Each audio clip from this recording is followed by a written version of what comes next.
తెలంగాణ వేరైతే దేశానికి ఆపత్త? తెలంగాణ వేరైతే తెలుగు భాష మరుస్తారా? తెలంగాణ వేరైతే తెలివి తగ్గిపోతుందా? తెలంగాణ వేరైతే చెలిమి ఎండిపోతాయా? 6 దశాబ్దాల కళ, కోట్లాది తెలంగాణ ప్రజల ఆకాంక్ష, కోటి రతనాల వీణ, శతకోటి గాయాలతో శృతి తప్పిన వేళ, ఆవేదన ఆక్రోశమై అది ఆకాంక్షగా మారి ఆత్మగౌరవం ఉద్యమమై ఉవ్వెత్తున ఎగిసింది. బిందువు బిందువు సింధువై పోటెత్తినట్లు గుండె గుండె కలిసి ఉద్యమమై ఉరకలెత్తింది. అమరుల త్యాగ ఫలితమో, కోట్లాది ప్రజల కలల ప్రతిరూపమో తెలంగాణ ఉద్యమం ఓ యువ నాయకుడికి జన్మనిచ్చింది. ఇచ్చినా తెచ్చినా చచ్చినా బాధ్యత మొత్తం కాంగ్రెస్ పార్టీదే అంటూ కోట్లాది ప్రజల ఆకాంక్షల్ని తలకెత్తుకున్న ఆ యువ కెరటం పొన్నం ప్రభాకర్.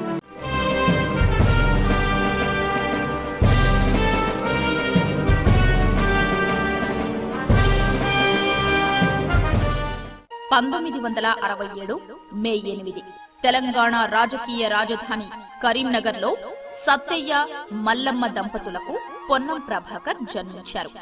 రైతు కుటుంబంలో పుట్టిన ఆయన చుట్టూ ఉన్న పరిస్థితుల ప్రభావం వల్ల చిన్నతనంలోనే నాయకుడిగా ఎదిగారు. న్యాయశాస్త్రంలో పట్టభద్రుడై విద్యార్థి నాయకుడిగా రాజకీయ అరంగేట్రం చేశారు. అన్న, అక్క, వదిన, చెల్లెమ్మ, భాయ్సాబ్ అంటూ ప్రతి ఒక్కరికి మర్యాద ఇస్తూ ఆప్యాయంగా పిలిచే పొన్నం ప్రభాకర్ గారి వ్యక్తిత్వమే ఆయనకు శ్రీరామ రక్ష. ఇదే కాంగ్రెస్ అధిష్టానం దృష్టిని ఆకర్షించింది. ఎమ్మెల్యే సీటు కోసం ప్రయత్నిస్తున్న ఆయనకు పిలిచి మరీ ఎంపీ సీట్ ఇచ్చింది. నీ బలమెంతో నిరూపించుకోమని సవాల్ విసిరింది. తెలంగాణ ఉద్యమం బలంగా సాగుతున్న సమయంలో ఉద్యమ పార్టీకి ఎదురొడ్డి నిలబడి కరీంనగర్ ఎంపీగా గెలిచి తాను ప్రజల మనిషినని నిరూపించారు. ఒక్క కరీంనగర్ జిల్లాకే కాదు, అవిభక్త ఆంధ్రప్రదేశ్ రాష్ట్రం మొత్తానికి అతి పిన్న వయసులో ఎంపీ అయిన యువ నాయకుడిగా చరిత్ర సృష్టించారు. ఎందరో సీనియర్లు ఉండగా సమర్థతను గుర్తించి కాంగ్రెస్ అధిష్టానం అతి చిన్న వయసులోనే ఆంధ్రప్రదేశ్ ఎంపీల ఫోరం కన్వీనర్ పదవిని అందించింది.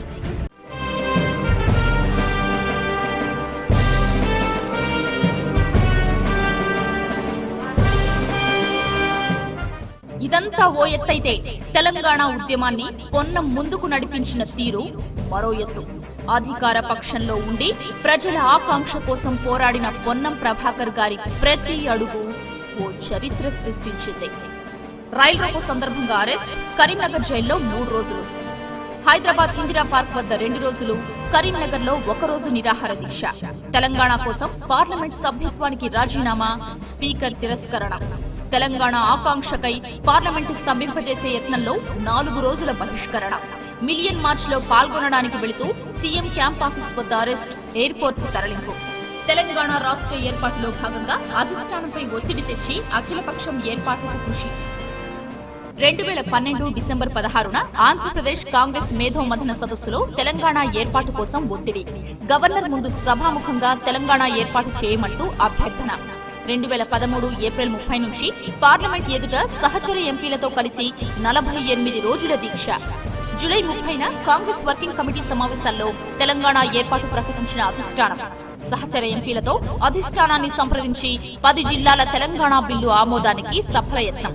తెలంగాణ బిల్లు చర్చ సమయంలో పార్లమెంట్లో పెప్పర్ స్ప్రే దాడిలో తీవ్ర అస్వస్థతకు గురి.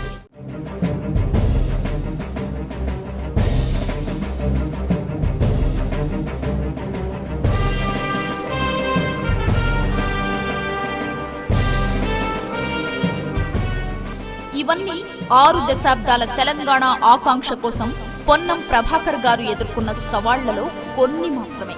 తెలంగాణ ఉద్యమాన్ని తలకెత్తుకున్న నాటి నుంచి ప్రతిరోజు కురుక్షేత్రమే. విమర్శలు, సవాళ్లు, సాధింపులు, ఇన్నింటి మధ్య ఆయనకు ధైర్యాన్నిచ్చింది ప్రజలే అని చెబుతుంటారు పొన్నం ప్రభాకర్. పొన్నం ప్రభాకర్ అంటే ఉద్యమమే కాదు, అభివృద్ధి కూడా. ఓ పక్క తెలంగాణ ఉద్యమంలో కీలక పాత్ర పోషిస్తూనే పార్లమెంట్ సమావేశాల్లో ఎక్కువ ప్రశ్నలు అడిగి రాష్ట్రంలో 2వ స్థానంలో, దేశంలో 10వ స్థానంలో నిలిచారు. పార్లమెంట్ సమావేశాల్లో 88% హాజరుతో 3వ స్థానంలో నిలిచారు. తెలంగాణ ఉద్యమంలో భాగంగా పార్లమెంట్ సమావేశాలు బహిష్కరించి 2వ స్థానం నుంచి 3వ స్థానానికి వచ్చారు. గల్లీ సమస్యల్ని ఢిల్లీ దాకా మోసుకెళ్లి నియోజకవర్గం అభివృద్ధిలో కీలక పాత్ర పోషించారు.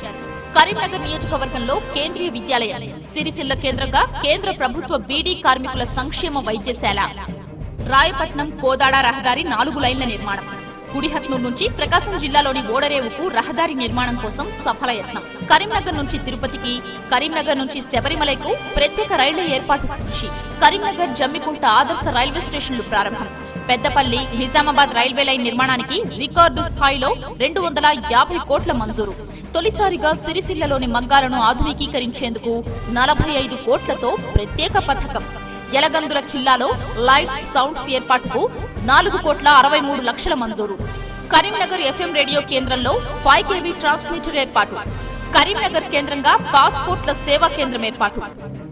కరీంనగర్ అభివృద్ధిలో భాగంగా పొన్నం ప్రభాకర్ గారు చేపట్టిన కార్యక్రమాల్లో ఇవి మచ్చుకు కొన్ని మాత్రమే. విద్య, ఆరోగ్యం, వ్యవసాయం, తాగునీరు, సాగునీరు, విద్యుత్, రహదారులు, చేనేత, మహిళా సంక్షేమం, వెనకబడిన తరగతుల సంక్షేమం, టూరిజం, రైల్వే, క్రీడలు, ఇలా ప్రతి రంగంలోనూ ఎన్నో కార్యక్రమాలు చేపట్టి విజయం సాధించారు.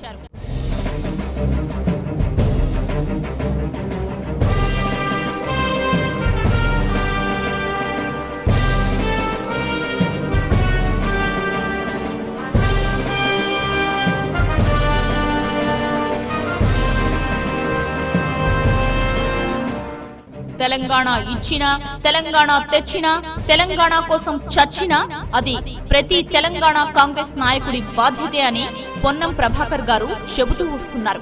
దానికి తగ్గట్టే అడుగడుగున తెలంగాణ ప్రజల ఆకాంక్షల్ని నెరవేర్చేందుకు కాంగ్రెస్ పార్టీ సఫల ప్రయత్నం చేసింది. 2009 ఎన్నికల సమయంలో కరీంనగర్లో జరిగిన బహిరంగ సభలో పాల్గొన్న సోనియా గాంధీ గారు తెలంగాణ రాష్ట్ర ఏర్పాటుపై సానుకూల ప్రకటన చేశారు. ఆ సభ పొన్నం ప్రభాకర్ గారు ఎంపీగా పోటీ చేస్తూ ఏర్పాటు చేసింది. అనంతరం కోట్లాది తెలంగాణ ప్రజల ఆకాంక్షల్ని గౌరవిస్తూ 2009 డిసెంబర్ 9న తెలంగాణ రాష్ట్ర ఏర్పాటు ప్రక్రియ ప్రారంభిస్తున్నట్లు ప్రకటించారు. ఆంధ్రలో చెలరేగిన ఉద్యమంతో వెనక్కు తగ్గినట్లు కనిపించిన కమిటీల సాయంతో నిజానిజాలు నిగ్గు తేల్చే ప్రయత్నం చేశారు. ఈ సమయంలో తెలంగాణ ఏర్పాటు విషయంలో ఎన్నో ఆటంకాలు, నోటి దగ్గరకొచ్చిన ముద్దకు అడ్డం తగిలేందుకు ఎన్నో ప్రయత్నాలు. ఇక్కడే పొన్నం ప్రభాకర్ లోని రాజకీయ చాతుర్యం బయటకొచ్చింది. పార్టీలోని సీనియర్లు మిగతా ఎంపీల్ని సంప్రదించారు. తెలంగాణ సాధనే తన ధ్యేయమంటూ తేల్చి చెప్పారు. కోట్లాది ప్రజల ఆకాంక్షను ఒక్క గొంతుతో ఢిల్లీలో వినిపించారు. పదవికే రాజీనామా చేసేందుకు సిద్ధమయ్యారు. అడుగడుగున తెలంగాణ కోసం పోరాడి ఓ సమయంలో రెబెల్ ముద్ర వేయించుకున్నారు. సొంత పార్టీలోనే ఎన్నో అవమానాలు, ఆరోపణలు ఎదుర్కొన్నారు. అగ్గిలో దూకిన సీతల బయటకొచ్చారు. 2013 జూలై 30న తెలంగాణ ప్రకటన వచ్చే వరకు అవిశ్రాంత పోరాటం చేశారు.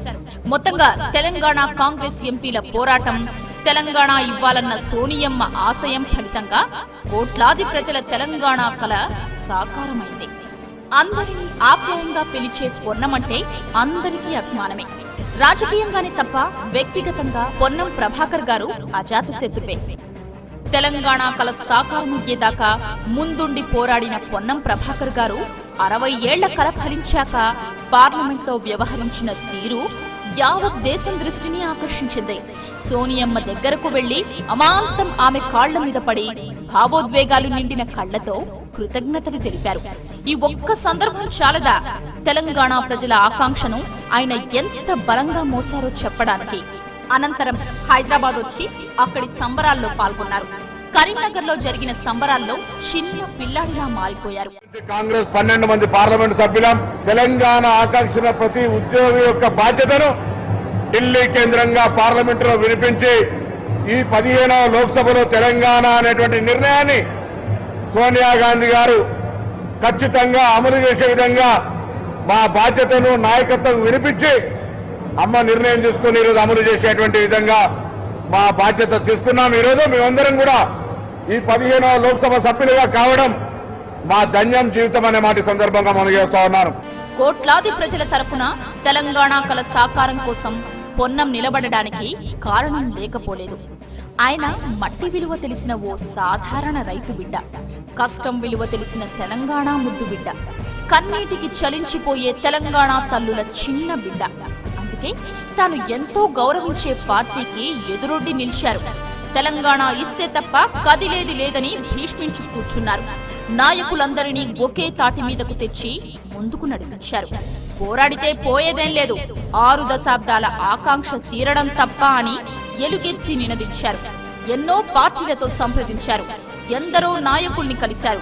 అహోరాత్రాలు కోట్లాది ప్రజల ఆకాంక్షను తన భుజాల మీద మోశారు. పార్లమెంట్లో తెలంగాణ బిల్లు గెలిపించే వరకు అవిశ్రాంతంగా పోరాడారు. తెలంగాణ రాష్ట్ర ఏర్పాటుకై ప్రాణాలు అర్పించినటువంటి అమరులందరూ కూడా శ్రద్ధాంజలి ఘటిస్తా ఉన్నాం. పార్లమెంటు వేదికగా తెలంగాణ షహీదోంకు జోహార్ జోహార్ అని అనేక సందర్భాల్లో మా వాదనని దేశానికి మొత్తం వినిపించడం జరిగిందనే మాట సందర్భంగా కోరుతున్నాం. పార్లమెంటు సభ్యులు విమానం దిగగానే ఈ తెలంగాణ భూమాతను భూమికి అందరం దండం పెట్టి, అబ్బా తెలంగాణ తల్లి, ఈ భూమాత ఈ తెలంగాణను ఆకాంక్ష ఈ దేశ 29వ రాష్ట్రాన్ని భారత పటంలో నెంబర్ 1 స్థానానికి తీసుకుపోయే విధంగా ఆశీర్వదించమని కూడా ఈ సందర్భంగా అడగడం జరిగిందన్నమాట సందర్భంగా మనం చెప్తాను. తెలంగాణ రాష్ట్రంలో జరుగుతున్న తొలి ఎన్నికలివి. కాంగ్రెస్ వెన్నంటి నిలిచి తెలంగాణ ప్రజల చిత్తశుద్ధిని నిరూపించుకునే సమయం ఆసన్నమైంది. ఎన్నో కష్టనష్టాల కోర్చి తెలంగాణ కలను సాకారం చేసిన కాంగ్రెస్ పార్టీ రుణం తీర్చుకునే రోజొచ్చేస్తోంది. ఓ సాధారణ ఎంపీగా గెలిచి మాటల నాయకుడు కాదు, చేతల నాయకుడు అని నిరూపించుకుని పొన్నం ప్రభాకర్ గారు మరోసారి ఎన్నికల బరిలో నిలుస్తున్నారు. నిఖార్సైన నిజాయితీకి ఓటేద్దాం. పొన్నం ప్రభాకర్ గారికి మన ఓటునే ఆయుధంగా ఇచ్చి అభివృద్ధి పోరాటానికి పంపిద్దాం. జై తెలంగాణ, జై కాంగ్రెస్.